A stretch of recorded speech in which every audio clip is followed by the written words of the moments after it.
Welcome back to another YouTube video. Today's video is going to be a Q&A. I asked you on my Instagram to send me through some questions and I got a whole heap to answer. So I'm going to flick through a few of these. I hope that it helps at least one of you out there. And as always, if you do enjoy this video, please remember to like, comment, subscribe, and smile. First up, what's the main advantage for tracking in MyFitnessPal if you've already planned out your meals the day before? So using an app such as MyFitnessPal is a great way to get an understanding of the nutrition you are putting into your body each day, whether that's in the form of foods or drinks. It just helps you kind of understand the caloric information of those foods and drinks. So if you are looking to build muscle or lose fat, using an app like MyFitnessPal is a great way to get that understanding. But in saying that, if you already know what you are eating the next day and you know the calorie amounts, maybe you're following a meal plan and you just prepared based on that, then of course you don't need to use the app MyFitnessPal. Some people like to keep a written food diary. It really depends on the individual preference. I personally like to use the app MyFitnessPal to track my foods and drinks just because it's such an easy way for me to then look at how my week's been, or what I've been eating throughout the week, where I need to change things, and it just helps me get that bit closer to my goals, whether it's fat loss, building muscle, or reverse dieting. Ornella from the Anjuli Fit Squad, who says, I drink a lot of water during my workout, is that okay? And yes, it is okay. I honestly drink 1 to 2 shakers full of water during my workout. So everyone is different, but I wake up first thing in the morning, I train fasted, so I don't eat before I go to the gym, and then I'll have a bottle of water while I'm training, and then if I'm doing steps after, I'll have another shaker of water as well. Megan, do I get more benefit from doing a workout or doing 10,000 steps if you're time limited? Great question. So I think that some people, when they start their fitness journey, they think, oh, you know what, I'm gonna go to the gym 4 times a week, and that's all they do because, you know, they've gone to the gym, that's their workout done, 4 hours out of the whole week, that's the only exercise they're doing, and then the rest of the time they're sitting down at a desk job. In the weekends, maybe they're relaxing, watching some Netflix, and in all honesty, our bodies are designed to move. I do recommend that everyone on the Anjuli Fit Squad looking to lose fat really focus on the key things being nutrition, workout, consistency, and then some key habits being your steps, your water intake, and your sleep, and of course monitoring your stress levels.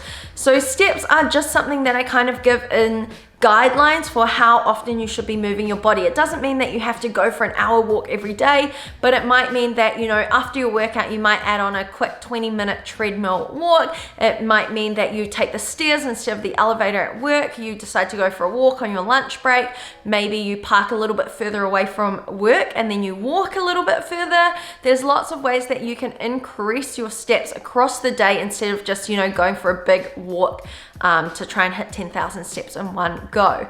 Now, I understand that for a lot of people with a desk job, it might be a little bit hard to hit 10,000 steps, especially if it is winter. Here in New Zealand, it has been raining a lot during this lockdown. So jogging on the spot at home can be a really good one just to increase your movement, or when you're talking on the phone for work or talking with a friend, you can walk around the house or the apartment just to get any kind of movement in. So I really don't think that the workout stops when you leave the gym. I just don't think that a 45 to 60 minute workout is enough for our bodies. We are designed to move, so try and move throughout the day and across the week where you can. I am new to your account and I want to know how to lose weight. Welcome to the Fit for Life fam. In terms of how to lose weight, I often get DMs whenever I post a transformation photo asking how I did it. And in all honesty, I wasted a lot of time at the start of my journey trying every kind of diet you can imagine. I wish that someone had just told me from day one that the most important thing on your journey is a balanced diet. And I don't even want to call it a diet because I do truly believe that it, at some point, has to become an actual lifestyle that you can live and do for the rest of your life. So in terms of how to lose weight, it's going to be a case of understanding how many calories you're putting into your body and making sure that you are in a caloric deficit. So caloric deficit in simple terms is that you are eating less than you are burning. A lot of people say, oh, you know, my fitness watch tells me that I'm burning 2,500 or 3,000 calories, and those watches are just not an accurate way to track calories burned. An easy way to find out if you're in a caloric deficit is stay consistent with the calories that you are on and see how you go for the next 2 weeks. If your weight is slowly coming down, then that suggests that you are in a deficit. If your weight is going up, then of course you're in a caloric surplus. So get your nutrition on point, then look at the kind of exercise you're doing. I do recommend focusing on weight training. If you are at home, you could do some circuit-based training, but I personally, when focusing on shredding, as long as I have gym access, of course, depending on lockdown, I will focus on getting strong in the gym and weightlifting so that I can actually shape my body, maintain as much muscle as possible, and lose fat. We don't just want weight loss, because trying to do quick fixes or just running lots and lots without nourishing our bodies and actually training to help create some shape will cause you to kind of just lose some weight, and you might have heard of that term, skinny fat. So by focusing on weight training and your nutrition, you can get your body feeling really good from the inside out and create some shape along the way. What supplements would I need as a woman to build muscle? So in terms of supplements, honestly, a lot of them are kind of a waste of money. I don't really use any right now other than creatine. Creatine monohydrate is a great one. It is the most researched supplement in the industry, and I use it year round, whether I'm shredding or whether I'm looking to build muscle. I just have a scoop each day. I'm not using any other supplements right now, but sometimes, you know what, I just like to have supplements because they either taste good or they help, I don't know, curb my cravings if I'm shredding. So something like a fat burner has caffeine in it. It can help increase your energy, which can help you lift stronger in the gym if you're feeling a little bit tired before. So there are definitely supplements that can help you perform better, but in general, the most important thing is going to be your nutrition. So make sure that you are getting an adequate amount of fats, protein, and carbs. Carbs to fuel you, fats for your hormones, and protein to help with muscle recovery and repair. Are macros important, or is it down to calorie deficit to lose fat and gain muscle? So a lot of people say, like, what's more important, counting calories or tracking macros? And just to simplify it for all of you, so calories is the total amount of food you're putting into your body, food and drink. Macros is the individual macronutrients that make up those calories. So you've got your proteins, fats, and carbs. So when it comes to fat loss, the most important thing is going to be the total amount of calories, just from a pure weight loss side of things. But in terms of actually shaping your body, feeling really good, I do recommend that you get an understanding of proteins, fats, and carbs, because again, the protein's going to help with the recovery and maintaining that muscle mass. The carbs are going to help fuel you through your workouts, and the fats are going to help you with your hormones. So we don't want to be dropping any of these macronutrients too low. And a lot of people think like, oh, you know, a calorie is just a calorie. So if your calorie intake was determined at, say, 1,500 calories for fat loss, and you had 1,500 calories of McDonald's versus 1,500 calories of about 80% whole foods, and maybe 20% might be a little bit of chocolate or maybe an ice cream or whatever. Well, of course, you're going to feel better eating the whole foods, and you're going to feel fuller, you're going to feel better from the inside out, your skin's going to be clear, as opposed to just eating these foods that kind of fit into your calories, but they're not necessarily the most micronutrient dense foods. So I am someone that believes in more of like an 80% whole foods and 20% soul foods kind of approach. So I do recommend that everyone, if you're already counting calories, just use the app myfitnesspal, and then you can see what your macros are, and it'll just be a case of getting the hang of planning your day in advance to make sure you hit your macros on point, instead of just going throughout the day eating what you feel like eating and then getting to the end of the day and realizing, oh, I've still got 40 grams of protein left, but I've got no carbs and fat. So it's just a case of understanding what you're putting into your body and then planning in advance and using an app like myfitnesspal to make it so much easier. Yes and no's for adding herbs, spices, and flavors. When it comes to meal prep or any of the meals I eat, you would have seen my full day of eating videos. I love adding sauces and spices and seasonings to my food. So the easy ones that are pretty much 0 calories are things like a hot sauce such as sriracha, Himalayan pink rock salt, any kind of garlic onion, herb type seasoning is a-okay. And then of course, you know what? You can use sauces on your foods. You can use dressings on your salads. But I just think that if your goal is fat loss and you don't have many calories to play with, then adding, 100 calories to your salad in the form of dressing is not going to be the best use of your calories. So sometimes kind of more volume-based foods, such as, 200 grams of strawberries would be more rewarding than trying to drizzle on sauces to your foods. But in saying that, I am someone that loves to have some sauce with things like my potato chips, so I'll opt for a 50% less sugar ketchup kind of tomato-based sauce instead. So I definitely think it is important to add in seasonings and herbs and things to your foods to keep it interesting. Like, life is just far too short for boring food. Sandy, how do you track your workouts on Garmin Venue, strength or cardio setting?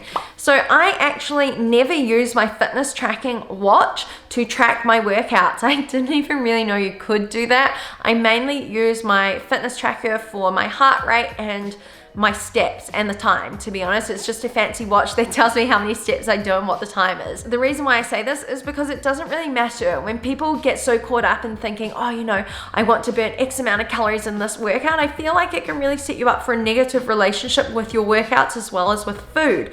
Because if you go to the gym and you do a weight session, you set a goal of burning something like, 600 calories, and then you think, oh, I only burnt 600 calories during that workout, and then you go and have a meal and you're like, oh, this meal was 400 calories, I've only got 200 calories left, or I don't know what people's reasonings are, but some people might think that in order to eat certain foods, they have to burn the calories first. So if you want an ice cream that's 300 calories, you have to burn 300 calories. And I feel like that's a really negative relationship to get into. So I don't pay attention to calories burned at all. I pay attention to what I'm putting into my body, and I just make sure that every workout I do, I'm giving it my best shot. My best shot might be different on different days. You know what? Some days you wake up and you're more tired, and your heaviest lift isn't going to be your heaviest lift.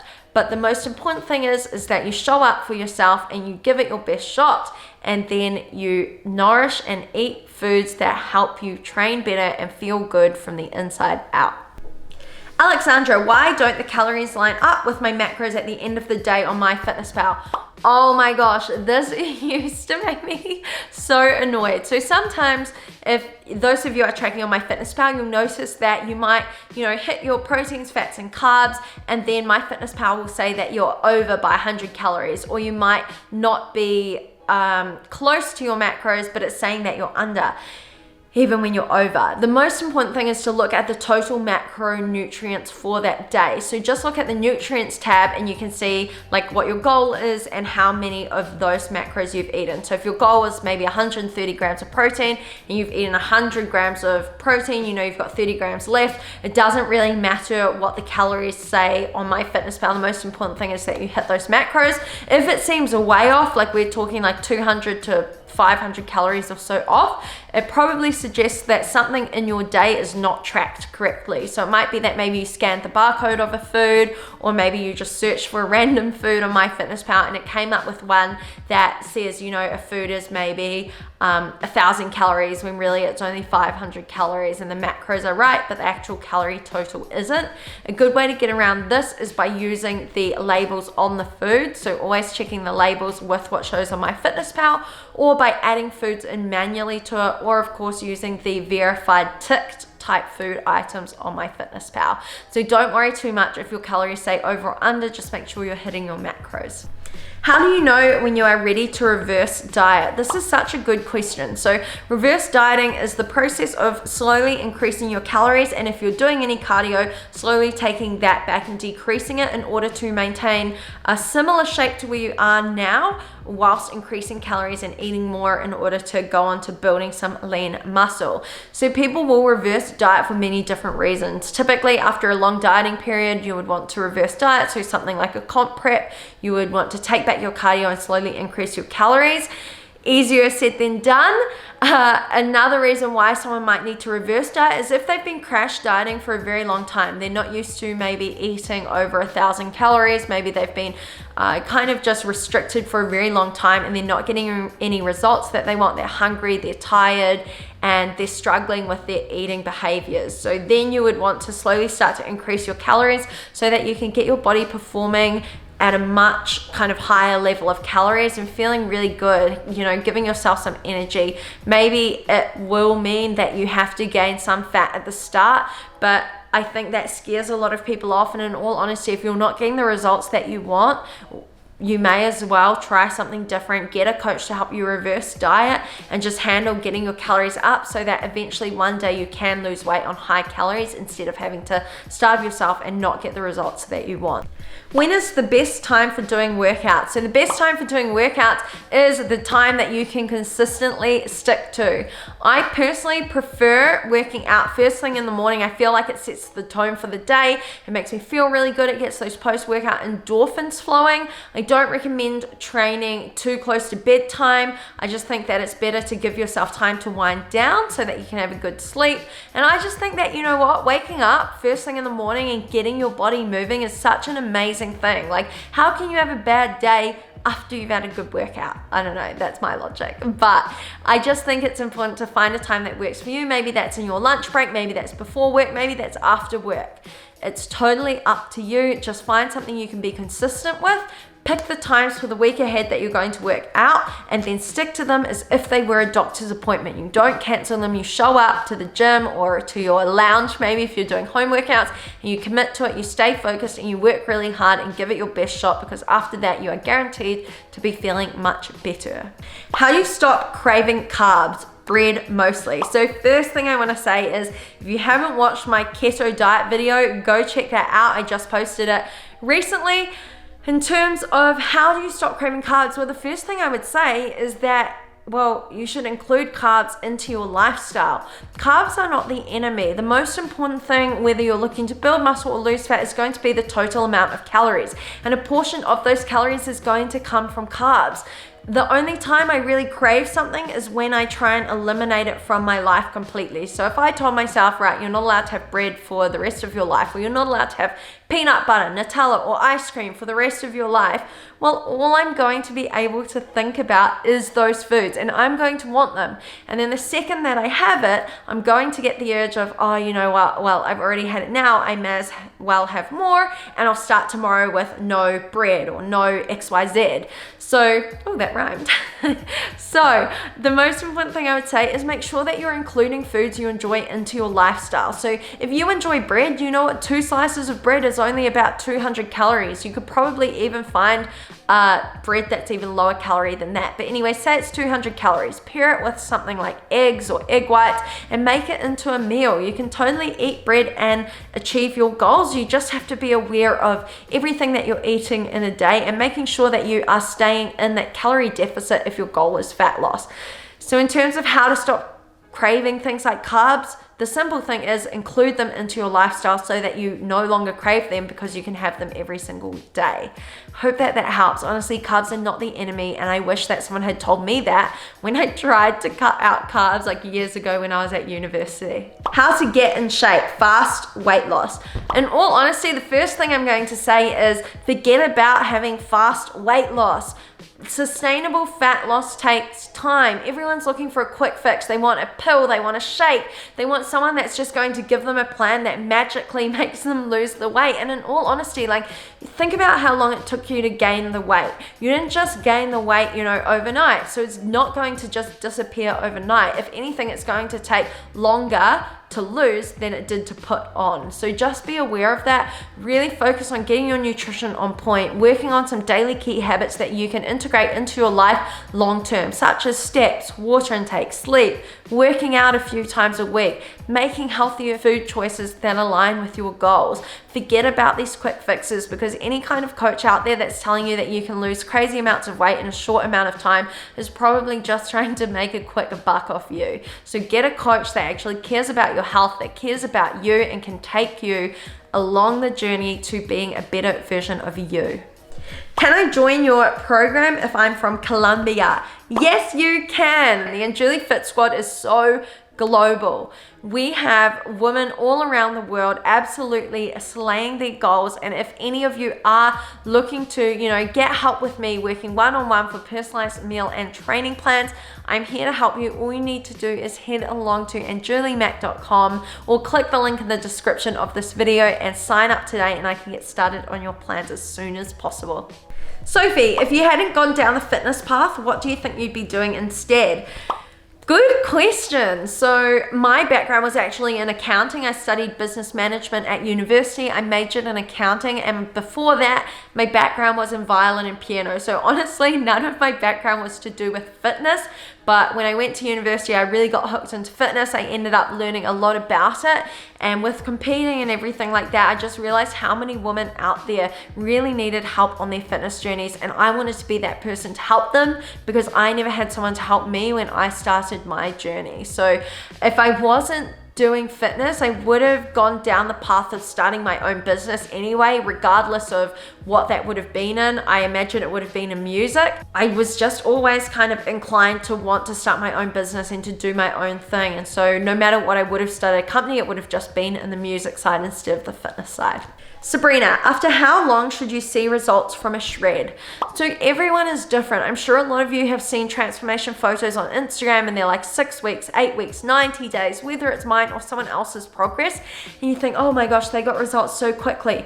But you're not seeing what happens behind the scenes. Like when you see my 90-day shreds, you might think like, oh, she built all this muscle so quickly. But you didn't see the past 8 years of weight training before that, or maybe the past 4 years of being consistent with my training and nutrition in order to get to where I am in that day 90 photo. So you really can't compare your day 1 to someone else's chapter 21.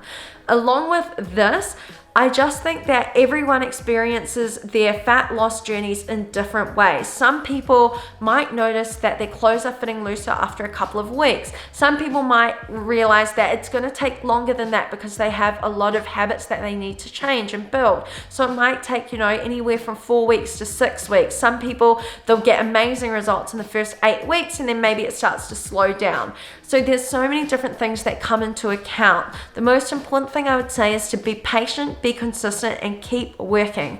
The only time you ever really fail on your fitness journey is when you give up. So if you're not getting the results that you want in the first 2 weeks, keep going because the results will come, but they're not going to come if you give up on your journey. So for any of you on the Anjuli Fit Squad, if you're feeling like you're not getting the results that you want just yet, I feel like you should just sit down, really reflect on how you're feeling. Look at the non-scale victories because there's so much more to a fitness journey than just seeing the progress when you look in the mirror or in progress photos. It's, having better energy levels, making healthier food choices, hitting your steps each day. Maybe you're drinking more water, your clothes are fitting better, you feel lighter, you feel happier.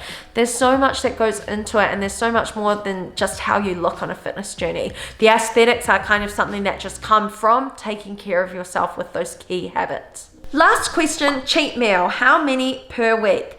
So I really want to answer this question because I really don't like the words cheat meal. I just think that it has a really negative idea around it. It's like, oh, I worked really hard this week, Monday to Friday, so I can have a cheat meal this weekend. And then is that cheat meal just one meal, or is it going to end up being like a whole weekend of just eating whatever you want? Because eating whatever you want in the weekends can definitely set you back from achieving your fitness goals.